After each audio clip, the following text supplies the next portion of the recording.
Welcome to episode 70 of the Hipsters United podcast. My name is Chris, and joining me this week are Jason. Hello. Alex. Hello. And special guest Simon. Hello. Simon is the proprietor of Ozphoria.com, and which is the Australian Smashing Pumpkins fan site. Terrible name, by the way. I know. I can explain how that came about. Okay. Oh, I think I can imagine how it came about. And Simon also attended, 4 of the 5 Australian tour dates? Yeah, all of them besides Brisbane, yep. Yep. Nice. So this is a great time. We thought to have him on and talk about all things Australian since the band was just there. So before we get into that, I guess the standard first question is, how long have you been a fan of the band? Oh, gosh. Oh, that old question. I guess probably since about 94, 95-ish. My brother was a big Pearl Jam fan, and I got in to the Pumpkins through him buying the single soundtrack, and I borrowed that CD off him, which I still have and never gave it back. And so since about then, but I wouldn't say my huge obsession with the band kicked into about, as they were breaking up in 2000. So it was, they've always been a big part for me, but the big obsession took a few years to begin. So Ozphoria has been around since 2002, right? Yeah, that's when it started. Yep. So what made you decide to start a fan site up after the band had broken up? It was a bit weird because I was always involved on posting quite a bit back on the smashingpumpkins.com O board back then, and when that was finishing up in 2002, because I guess everyone was merging over to Zwan.com.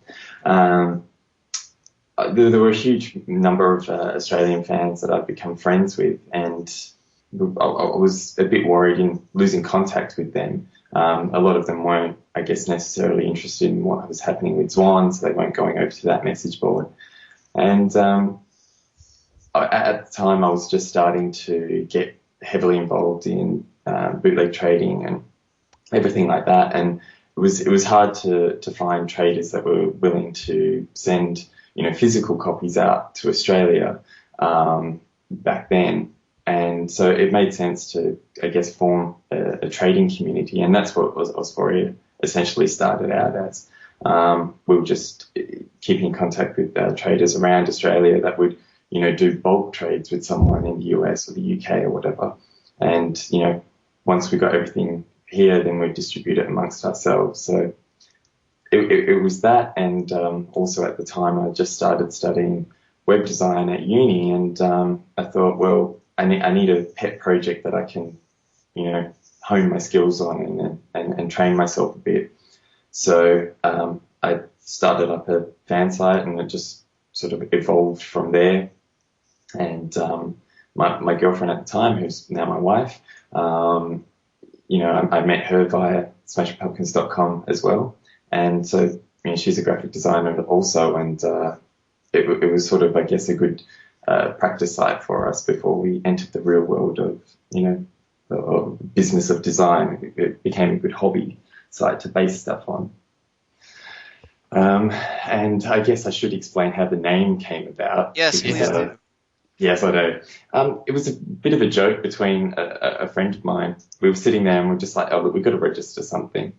And, back then in 2002, there was the Netphoria and the O-board wars that would happen, I guess. And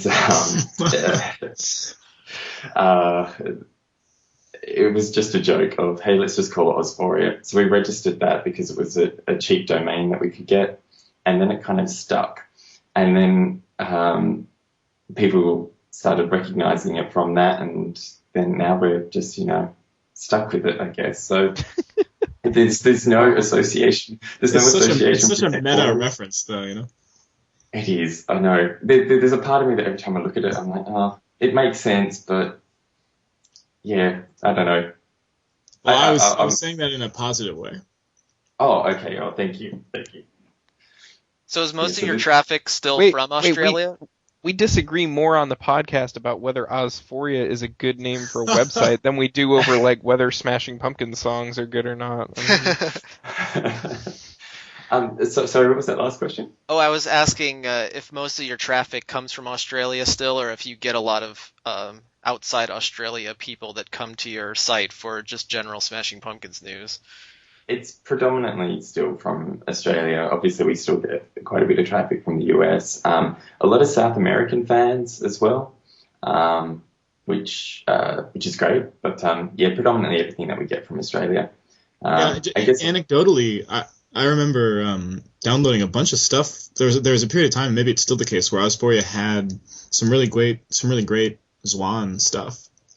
I got all my Swan stuff from Ozphoria. For whatever reason, it seemed like that was the most accessible way to do it 5 years ago or whenever it was that I was downloading. Yeah, I guess that was a big thing for us. Like when we started, we were trying to really promote all the Swan stuff that was happening and all the bootlegs that were coming out. I think there was a few sites around Poets of Swan and a few other places that had a few of those early shows up, and I guess that was a big focus of us. Simon, I think you should aim higher and rebrand as Southern Hemisphoria. What do you think? I'm on board. Let's capitalize on the South American market. You've already got them on. Tap into the African fan base. This will be great. Yeah, the South American fans are so rabid about the Pumpkins already. Like whenever we used to have those Ustream chats that Billy did, there were always a large contingent of South American fans asking when they'd be coming to South America. So if there's going to be regional Pumpkins fan sites, it seems like South America would be a perfect place. So yeah, you should definitely annex that. Seems that there they still enjoy rock concerts. I don't know what that's about, really. They don't just stand there and tweet the whole time. Yeah. Those people. I did see a pretty great YouTube video. I know we'll talk about the tour in a second, from the New Zealand show during Bullet with Butterfly Wings, where the crowd was getting pretty into it. The guy, whoever was filming it from the balcony, moves over to the crowd during the chorus, and it was. I never observed that at any of the American shows I saw this year. Well, why don't we start talking about the shows? So you got to go to 4 of the 5. I guess there were 5 Australian shows total. Yeah. And it was the first 4, is that right? Yeah, so I didn't get to go to the final show of the Australian tour, but started off in Perth, in my little hometown, and it was an interesting week traveling around and seeing the shows. I would say get better with each show, which I don't know whether that was the crowds or the venues or the band, but each of those sort of things seem to play a big part in the experience of each of the shows. So I guess if I start with what was happening with the Perth show, the Perth show was held at a venue, the Riverside Theatre, which I had never actually been to. It's a fairly new venue, part of this new convention centre that's been built here in Perth.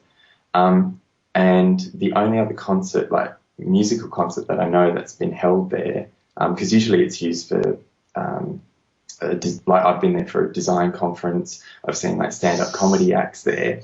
It's a very corporate theatre. The only other musical artist I know that's played there was Tori Amos, and that was last year. And it's a totally seated venue. There's no standing room, so it was very interesting to be speaking to fans before the show about what they were sort of expecting, seeing the Pumpkins in a seated sort of environment. And it was really awkward. It was a really awkward experience to be there and be sitting down for the whole show, and hardly anyone stood up throughout it. So, but before I get to the show, a few hours before the show started, Frontier Touring, who brought the Pumpkins out to the Australian tour, announced on their Twitter that they're doing a band meet and greet. Well, sorry, it was just a Billy Corgan meet and greet, and you had to put in 25 words or less a question that you would ask for Billy Corgan. No. Yeah, I know. What happened to James Iha? How many words? Surprisingly, everyone was nice. I also had that worry of are they going to read these questions out? So part of me was overthinking it a bit, but just went through. Unfortunately, I didn't win out of the 3 entries that were put towards Perth because they only had it open for Perth people for about an hour before they closed it. And so it just had this impression that it was very last minute, considering it was only announced 4 or 5 hours before, doors were to open for the show. A friend of ours also heard that they were giving tickets and a chance for the meet and greet away on Nova FM, which is a sort of like a commercial network, a commercial radio station here. And so, unfortunately, as I said, I didn't win, but a friend of ours did win and was able to take me in as his +1. So before we were let in, we were given the rundown of not being able to shake hands with the band. You just get one thing signed, and it was very strict, and it seemed like it was just going to be really quick. Pose for a photo, get something signed, and then they rush you out the door, which it kind of ended up being like that. So we're standing in the outside the theatre, and we could hear the band doing a bit of a sound check beforehand. And we later found out that they were doing a 2-hour rehearsal before the show rather than just a standard sound check. And with that, I could hear through the doors of the theatre that they were sound checking Stumbling, Shame, and they were really working on the Fellowship because I guess the debut was that night in Perth. So eventually we got let in, and as we're walking in, the band were just finishing playing Stumbling, and we were all ushered into the second row of the theatre because Billy's girlfriend Jess was sitting in front of us. So she's watching them play, and there were a few other people lingering around. And then the band came down, and we thought it was just going to be Billy, but no, we got to meet the rest of the guys as well. As we were walking up to the band, each of us was sort of handed these A4 pieces of paper with a promo shot, which I posted them up on Ozphoria, and it was just the most awkward looking promo shot of the current lineup of the band. I have to say, Jeff, Nicole, and Mike look great in this. Billy's just got the weirdest face on it. He's just got this really scary face on it. Anyway, lucky me, I was the first one up, to go, because everyone else was sort of holding back, and I'm thinking, oh great, we're going to be here all day. I'll just take a hit for the team. There was probably about 10 other people that were competition winners, I guess with their +1s that were allowed to come in. And so I walk up, and I was allowed to get one thing signed and plus get this promo photo signed. And I hand it to Billy, and he's like, "What's this?" And I'm thinking, okay, this was a really rushed meet and greet if the band haven't even seen these promo shots yet, I guess. They were really nice, really genuine. Just spoke to them about what they've been, I guess, doing in Perth, because they ended up being in Perth for 3 days. And a bit of a backstory of Perth is it's a really small town, a small city, I guess, and there's not really, well, I say there's not much to do, but I guess you're never a tourist in your own town. And we had a really good chat, and they were really genuine and nice, and it was all, I guess, done and dusted within 5 minutes. Everyone was like, is that our first Australian slang of the podcast? Done and dusted. Oh yes, that was yes. Okay, there we go. Tick 1. Great. Keep a tally on those. And I think that's British too, though. Oh, okay. Yeah, if anyone out there wants to do a drinking game, we were thinking for every Australian slang, every time there's an Australian slang used, take a drink. I'll do my best to try and get the audience drunk by the end of it. And so that was it. We were basically then ushered out and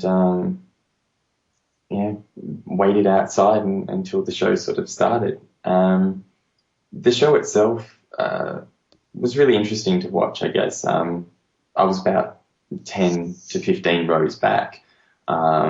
We didn't bother really getting tickets right at the front because you're seated, so it doesn't really make a difference, I guess, where you're sitting to enjoy the show. They started off. Well, I'm sure some people have seen the set lists that came out, but they started off with Fellowship and then Lonely Is the Name, which it was kind of good being in a seated venue because I was able to sit around and look at the reactions of the crowd and do a bit of people watching.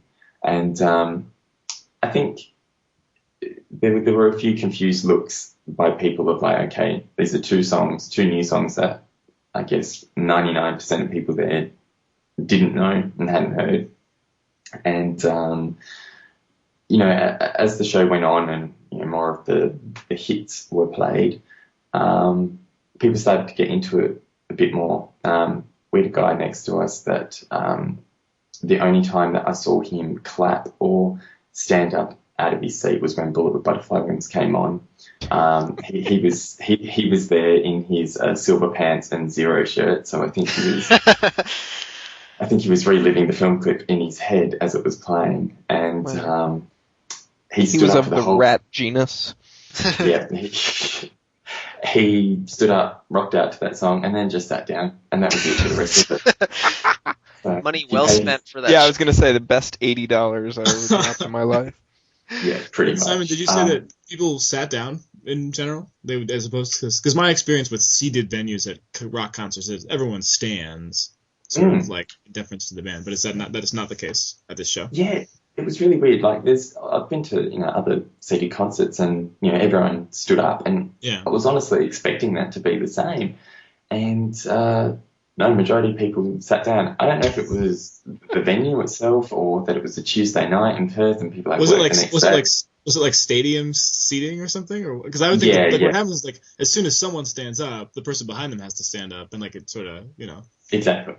I've been to a few Pumpkin seated shows, and I've seen large percentages of people sitting, including 2008 and including 2000, I would say. So, Yeah, I guess it just depends on the mood of the crowd. Maybe people were standing in 2000. I'm sorry, but definitely 2008. I know when I saw them in DC, like probably 2/3 of that place sat through the whole thing, and they stood up for Today, and then Billy like stopped the song and started making fun of them for standing up just for Today. So. Yeah. Well, I guess the other sort of weird thing with this venue is people weren't allowed to take their drinks into their seats. So people, like, as soon as, say for a Song for a Son started, you just saw people go, I don't know this, I'm going to go out and get a drink. And so there were all these people, like, getting up to let other people walk down the aisle. They go out, and then 5 minutes later they come back in. So they've either, gone out for a smoke or for a drink and then come back. And so it was really weird. Just people were standing up and sitting down, but not for the music, just to let people past them as the show was going on. Yeah, so it was really odd. So there was a part of me that was going on. My hometown's, doing well for the Pumpkins. The other weird thing was that Billy didn't really speak for a good hour, maybe hour and a half. Oh, no, it would have been about an hour into the show before he even said, just like a quick thank you or anything to the crowd. It was pretty much as soon as the song finished, switch guitars or whatever, and then straight into the next one. And I guess it wouldn't have been right up until end of United States or something, just before Spangled, that he did, a quick, hello to Australia, and then, promoted that you can download Spangled for free on smashingpumpkins.com, which he seems to be doing at every show.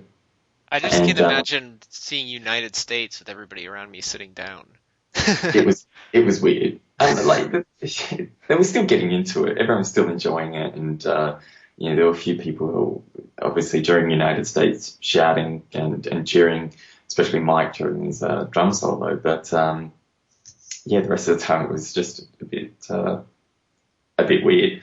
But the crowd itself, the venue wasn't sold out. There were probably about 2 or 3 rows at the back that were fairly empty, but majority of the rest of the venue was pretty full. And that was, I think, capacity of Riverside's 2,500, something like that. So there was still, a large, substantial crowd there. Although the one thing that I guess was helpful for people was when the band started playing Gossamer and it being seated, that's when I started noticing quite a few people exiting the show halfway through Gossamer. At that time, I guess it was about 11:30, 11:45, getting close to midnight, and I think there were just some people looking at their watches and going, "Look, I've got work the next day. I'm not sure how long this song's going to keep going for. It's time to go." There may be a 20-minute solo or two.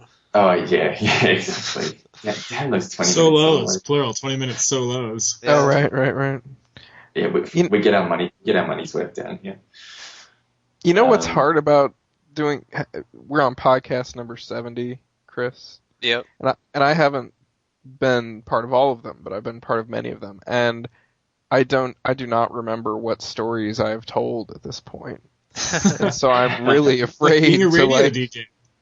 Yeah, I mean, I have certain stories from my past as a Pumpkins fan, and I'm like, crap, I probably have told this one. It's so good. I mention it all the time. But I'm gonna tell it anyway, and then I'll remember that I've told this one.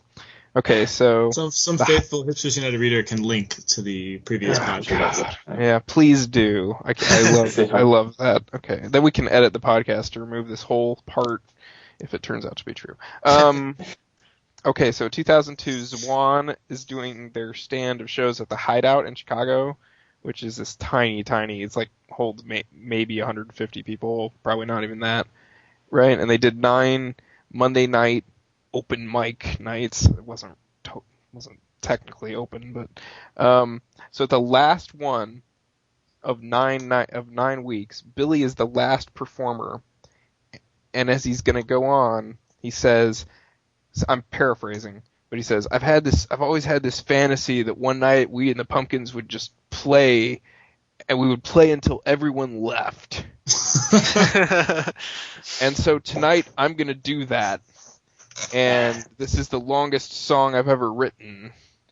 And it was The Girl with the Cruel Face, which, as luck would have it, I had witnessed the only previous performance of this song, and it was 11 minutes long, and I did not like the song, right? And so as soon as he says this, that he's gonna, that it's now, but that had been a year before. So I'm thinking, what did he write? 20 more verses? Because this song is very circular in its pattern, right?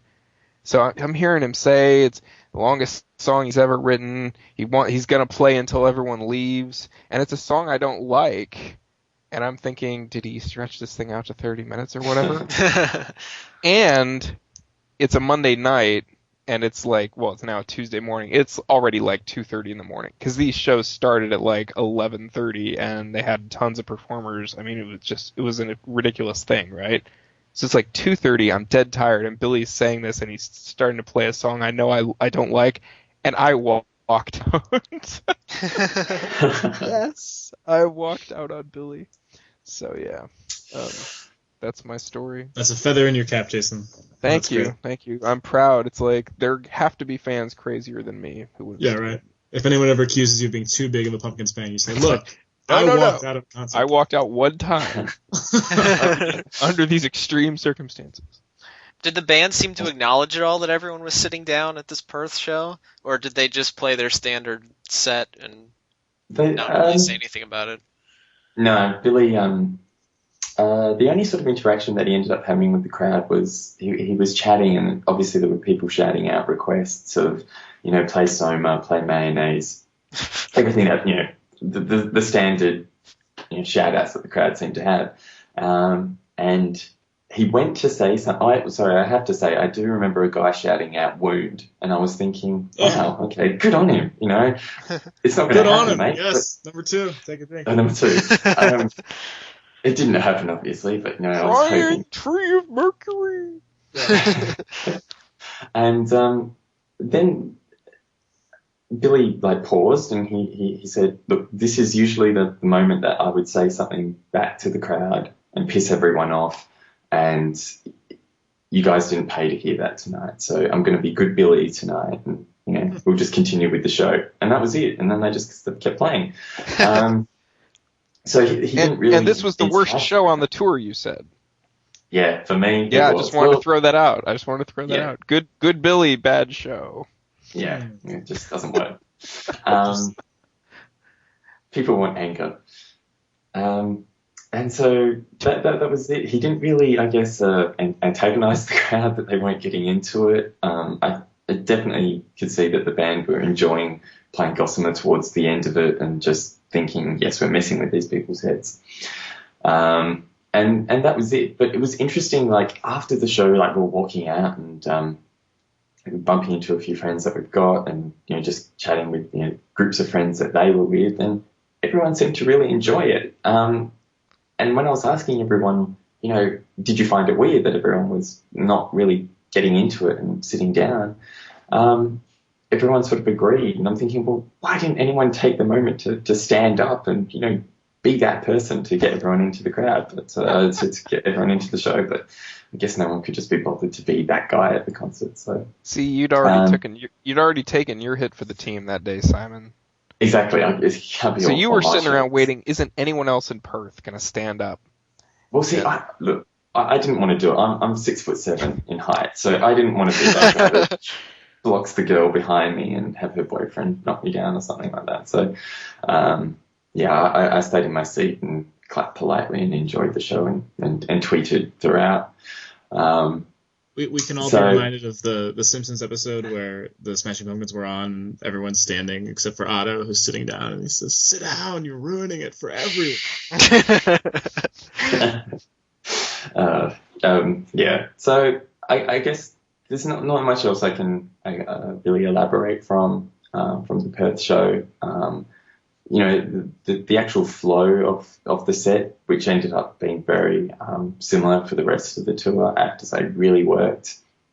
And I guess I was honestly surprised that as Rome Burns really seemed, as subdued as the crowd was, sparked a huge cheer at the end of it. So not a standing ovation, but still a cheer of some sort. And I have to say, I guess actually rocked. Yes. Yeah, exactly. I have something new that had big crunchy guitars. And so I guess that was really it. To say, hearing Landslide was a big surprise. We didn't hear that before in the sound check or anything like that. So you know, it was nice to. The crowd was singing along to that. So it seems to have a soft spot in the heart of Pumpkins fans, I guess. So. I guess now I should move on from Perth and leave that show alone.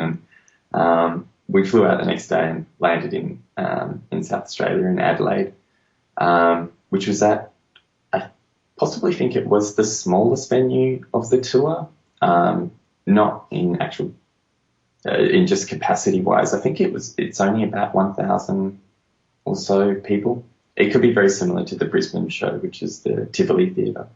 But in Adelaide, it was part of the entertainment centre complex, but again, it's just like a small side theatre, not seated, full general admission standing area. And it was weird that it was on the 2008 tour, that's where the Pumpkins played a double bill with Queens of the Stone Age, which was, I think, one of the shows on that tour, which... when the Pumpkins did the 2008 tour, we also flew around the country and did all the shows. That was, again, Adelaide was just a weird show because there were a lot of Queens of the Stone Age fans, and I think a lot of people were excited, you know, the Pumpkins' big return to Australia, and they didn't deliver the show that the Pumpkins fans wanted. Anyway, back to 2010. It was interesting, we got there to the venue beforehand, and a friend of mine had won tickets for the meet and greet. So he went in, and I was like explaining to him before, I'm like, look, it's just going to be really weird. My experience was just really short and quick, and you were in and out within 20 minutes in total. He was in there for nearly an hour and a half. And again, SMS like halfway through from him, and he's like, they're sound checking Gossamer and practicing Gossamer. And I'm like, okay, that explains why he's been in there for nearly an hour and a half. And he said it was just, it sounded like it was a totally different experience to what I had, where the band were on stage and they were talking to everyone, the 10 to 15 people, I guess, in the meet and greet environment, while they were playing, and they were sound checking everything in front of them, Stumbling, Tarantula, Freak, Fellowship, and then working out the transitional parts of Gossamer. And then afterwards, the band came down and was really chatty with the whole group of people, and were posing for like more than one photo, and were happy to sign more than one thing. And I think security or whatever for the Perth show didn't really know how the audience or the people were going to be the competition winners. So I think they were a bit more relaxed by the time the next night when the Adelaide show came on. And then one of the big interesting things that I found with the Adelaide show was, as we were lining up beforehand, just talking to some of the other people in our line, and there were a few kids, or I shouldn't say kids, they're 18, so sorry if I've offended anyone out there that didn't mean to say kids, who this was the first time that they had seen the Pumpkins. And it was really odd to be talking to, like, I guess, younger fans that have no connection with, the original lineup. Like this one guy that I was talking to, he was like, oh, yeah, I don't care that James and Darcy aren't in the band anymore. They did nothing anyway. Billy's basically the whole band. And I'm thinking, okay, there's probably a lot of older fans that would agree with you too, but there's going to be plenty of people that would disagree with you. And as I'm talking to him, he starts like saying song titles, and he's getting them completely wrong. He's like, Porcelina, Queen of the Sea. It's like my favorite song. And I'm thinking, Porcelina, Queen of the Sea. Okay. I'm like, so he's then talking to me about, how he's, downloaded all the Pumpkins music, but, it sucks that he has to go and buy it. And I'm thinking, oh God, I don't know where to start with this conversation. I've got to stand next to this guy for another 2 hours in line. And anyway, it was interesting then talking to him after the show, but he had a good time. He enjoyed himself. But definitely the Adelaide crowd was, I guess, more into it in the sense that it was a general admin sort of environment. I was right at the front. My wife and I are the type to go, be at the front of the show, and we had a few friends that hung back. So it was interesting speaking to everyone at the end of the show and comparing notes about how the crowd sort of reacted to different songs. Depending on obviously where you stand, it changed your mood of the show. And from all accounts, people in Adelaide seem to love everything. They were all into it from our group of friends that we ended up catching up with afterwards. Without a doubt, United States just seemed to be the point of the show that just really engaged the audience in a way. And I seem to notice that across all of the existing shows afterwards.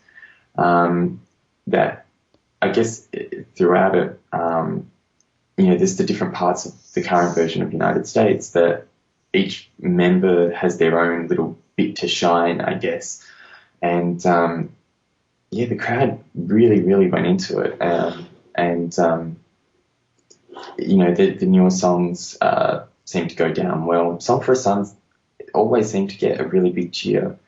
I think out of all the Tear Garden songs, I think it's safe to say that seems to be the most recognised and well known,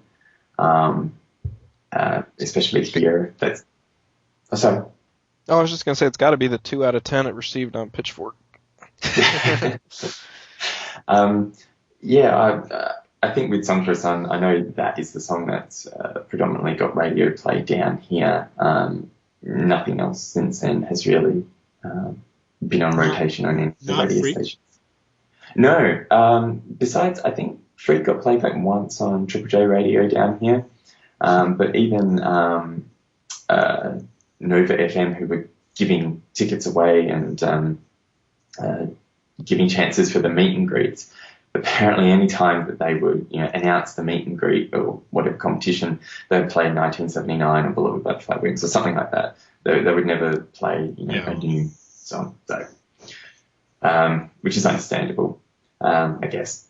So I think the only sort of big differences between the Adelaide show was that Drown and Ezra and Burns were taken off the set list, but besides that, it was practically the same. I'm not sure why they were dropped, but Billy seemed to. Oh, sorry. Oh, I was going to make a tangential set list remark, but sure. So Simon, you were at the 2008 show in Adelaide? Yes, that's right. Yeah. I actually I've said this to a couple people that recently that I believe that show has the weirdest set list that the Pumpkins have ever played. And it's only it only barely wins over many similar set lists from that spring. Mm-hmm. But I think the fact that they came back and encored with If All Goes Wrong, yep, and nothing else, sent that one over the top as the winner of the just weirdest set list of all time. It was we ended up finding out that because we grabbed the set list after that show, and the encore was meant to be Zero and Muzzle. Zero and Muzzle, If All Goes Wrong, it's pretty much the same thing. Exactly. So the encore was supposed to be Zero and Muzzle before Billy decided to tell the crowd to fuck themselves. Basically, yes. Yeah. So that was, I still remember, like, we grabbed the set list and we're like, oh, great. And then we looked, and I remember there was this dude behind us that was just annoyed and, saying that was the worst show and the Pumpkins have ruined, his legacy of the band, whatever. And when he saw what the encore was meant to be, he just went completely nuts at us. And I'm thinking, why are you getting angry at me? I just grabbed the set list. I've done nothing wrong. This is such a great story. So, yeah, it was interesting, that show. My memory is a bit short with that one. I'm trying to remember. It was odd in the sense of being the 2008 show that Queens of the Stone Age, who had come out and played, the set list that majority of the fans there that are Queens of the Stone Age fans were expecting. And this was the Pumpkins' big return after, because they didn't play 1998 or 2000 in Adelaide. So what are we looking at? 12 years. People weren't expecting that weird set list. I'm just looking over it now, and it was pretty weird. And that's right. That was the first night we got Set the Controls to the Heart of the Sun, which went down really well. No, it didn't. Anyway. Set list has like 3 components. It starts out being really friendly for hardcore fans. Then in the middle, it's friendly to casual fans. Then at the end, it's just not friendly to anyone. You're right. That was the very first Set the Controls for the Heart of the Sun. Look at the ending. Yeah. It's Cash Car Star, that weird medley. Then Crush, Set the Controls, United States, and then they leave. And they come back and play If all goes wrong. Thank you. That's like an hour's worth of music right there. Yep. Yeah, it was a very weird experience. I enjoyed it. It was the only time that they played If All Goes Wrong, and but I guess I'm not the normal fan out there. No. All right, I'm sorry. I No. singled that one out of 1,000 concerts or whatever. I think that's the peak of weird. Well, I think that then translates back to the current show last week, or week before in Adelaide, where the Pumpkins had sold out the full entertainment centre area, which I don't know how many thousand that is. And this time in Adelaide, they didn't sell out, and capacity was just over 1,000. And there were a few people that we were talking to that were lining up around us that were like, look, I'm giving the Pumpkins a second chance here. There were a lot of people. The press afterwards in Adelaide was, not that nice after the 2008 Pumpkins show. And I think a lot of people had written them off as, okay, next time they come into town, we're not gonna go see them. So, but at the end afterwards, and after we spoke to everyone, the same sort of people, they were completely blown away with how good the show was, and how great the current lineup sounds. I guess so. It was really interesting to see that for once the Pumpkins had won those people over. For once. I mean, that seems to be the legacy of this 2010 tour in general. So that's interesting to hear that it's the same in Australia. Yeah, and there were a lot of people that were saying that before they hadn't even bothered to go track down or listen to the new Tiergarten songs, but after hearing them live, that they were like, oh, I'm actually going to go take the time to download these free songs. So I would chalk up Adelaide as a little win to the Pumpkins on this tour. I don't know if reviewers would agree with me, but that's my opinion, and I'm sticking to it. So, I'm trying to think of anything else that interesting that happened in Adelaide regarding the band. Besides, there was a big fight after the show, but that doesn't involve the band. That just involves the bogans in the crowd that had a bit of a tussle. Oh, sorry, that's number 3. There was a massive rumble afterwards, which was highly entertaining, and proud of Adelaide for doing that. So the next show, do you guys have any questions about the Adelaide show, or should I skip on? I'm curious in general if there were songs that surprised you, how the crowd reacted, but that can be something we address as we continue to go through the... Sure. Well, yeah, as I guess I've said before, Song for a Son, I was just honestly surprised with the cheer. That as soon as it started, I was like, wow, this is getting like a very similar sort of reaction to not a Tonight or a Today, but maybe a Stand Inside Your Love type song. It was interesting, and whether that's because it followed on from Neighbour Door, usually you don't know, but it was that was the thing that I noticed. And I guess the other weird thing was when the band would start, throughout any of the shows, would start playing Stumbling and Shame, which obviously don't resemble the studio album versions that much. You would, as soon as Billy started singing, then the crowd would click and be like, oh, I know this song, and then there'd be like a huge cheer. That happened in I too a lot in the US, when it starts off with that intro and no one knows what's going on, and then the I melody happens, and then there's the cheer. Yeah. So I guess that's just understandable, and unless you're listening to the recordings beforehand and doing your homework beforehand, you've got no idea. It is funny though how the non-singles from those albums really get reactions, because people know those songs, and it's just that moment. Yeah, oh yeah, Shame. Oh yeah. Yeah, and I guess it's also a thing that people aren't expecting to hear those songs. Sure, there's a lot of them that can be pulled out from show to show. So, I guess then, yeah, next up, being, just before I leave Adelaide, the one thing that I did read in a number of reviews, as well as here as we were exiting the venue, people absolutely annoyed that, the Pumpkins are selling Zero shirts at the merch desk, but they don't play Zero live.